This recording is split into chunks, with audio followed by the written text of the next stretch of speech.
BUSA has called on the Indian government to eliminate trade and investment barriers, blocking foreign companies from investing in India's key economic sectors. And the Northwest Premier has reshuffled her provincial cabinet, sacking 3 MECs.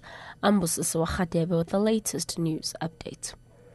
Business Unity South Africa has called on the Indian government to eliminate trade and investment barriers, blocking foreign companies from investing in India's key economic sectors. This emerged at the South Africa-India Business Forum held in Pretoria last night. For many years, the South African business sector has complained about tough restrictions imposed by the Indian government on foreign direct investment. Business Unity South Africa President Futhi Mbola repeated the concerns. In respect of merchandise trade, South African business would like to see greater transparency in India's tariff schedule.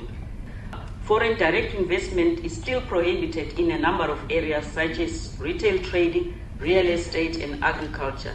We would like to see these areas open for all to compete. In areas of mutual consensus, South Africa's business wants to be the destination of choice for Indian foreign direct investment. And we want India to be a freer market for South African foreign direct investment. The Indian delegation responded by complaining that the South African government is reluctant to facilitate business visas for Indian citizens. Delegation leader Dr. W.B. Soni.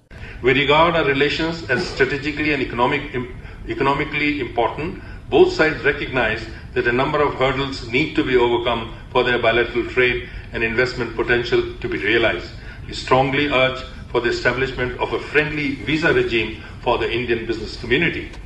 South Africa's tourism growth figures have surpassed global trends, and despite tough global economic conditions, tourists are still flocking to the country.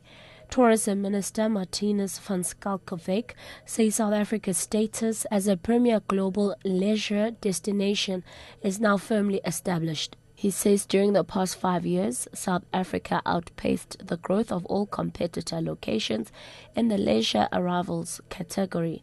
South Africa's tourism industry attracted over 8 million international tourists last year. While South Africa's core markets in Europe and North America remain the major source of long-haul tourists, the country's tourism growth in 2011 was largely due to a 14% growth in Asia. And lastly, Northwest Premier Thandi Modise has reshuffled her provincial cabinet, sacking 3 MECs. The reshuffle, announced in Mahikeng last night, includes the removal of Agriculture and Environment MEC Boitumelo Tshwene, Public Works, Transport and Roads MEC Mahlakeng, and Sports, Arts and Cultures Hlomane Chauke. 3 new members were sworn in as members of the Executive Council. Premier Modise explained the problems in the province behind her move. The pace of delivery needs to be redoubled as we shared the image of the Northwest Province of disunity and corruption and reposition ourselves to transforming the socio-economic and political landscape of this province. Catch the latest news anytime here on Newsbreak, Option 1.